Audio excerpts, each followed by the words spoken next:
Thank you, Colin Kaepernick. Thank you, leftist football players, coaches, and team owners. You have taught us a useful lesson. We don't need the NFL. Football is just a game, and we can live without the overpaid professionals. Like most Americans, I grew up watching the NFL on Sunday afternoon and Monday night.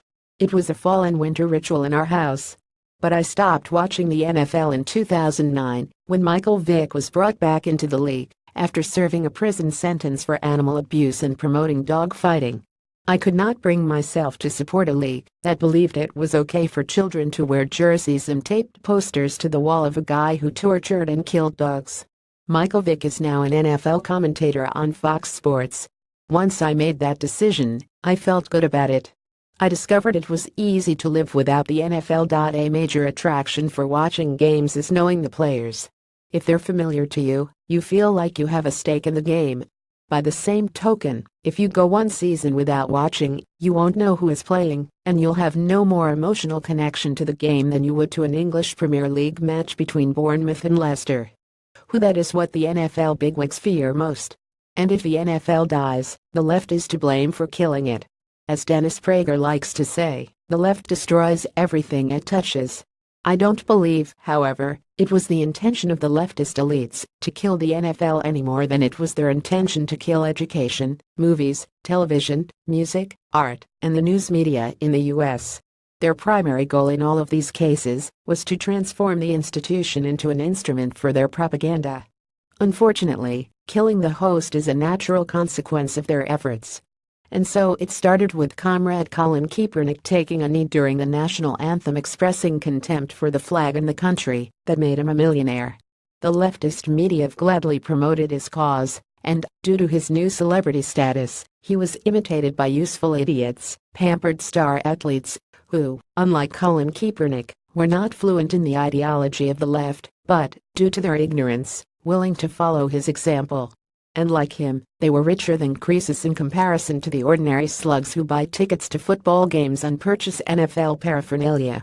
Rightfully so, President Trump criticized these myrmidons, albeit in his own crude way. Supporting the flag is something the president should do. As talk show host Jeff Cooner said, if he's not going to stand up for the flag, and for the country, and for the anthem, then what the hell's he there for? The knee-jerk response of the left was predictably hostile and fact-free. Trump is further sowing division, sometimes on racial lines, said Brian Stelter on CNN.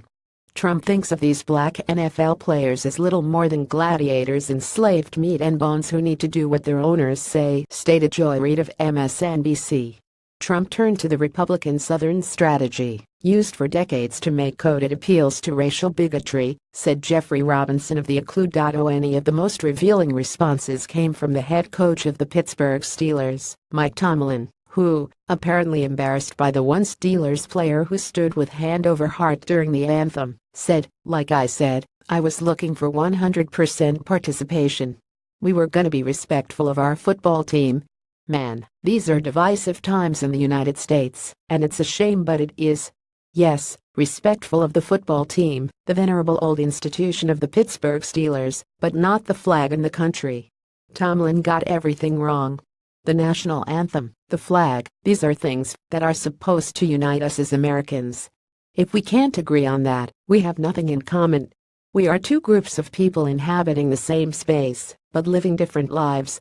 Fortunately, there are still enough of us to have an impact.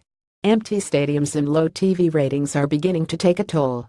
So now the NFL is trying a new tactic. Players and coaches will stand during the national anthem, but instead of putting their helmets under their left arms and their right hands on their hearts, they are locking arms.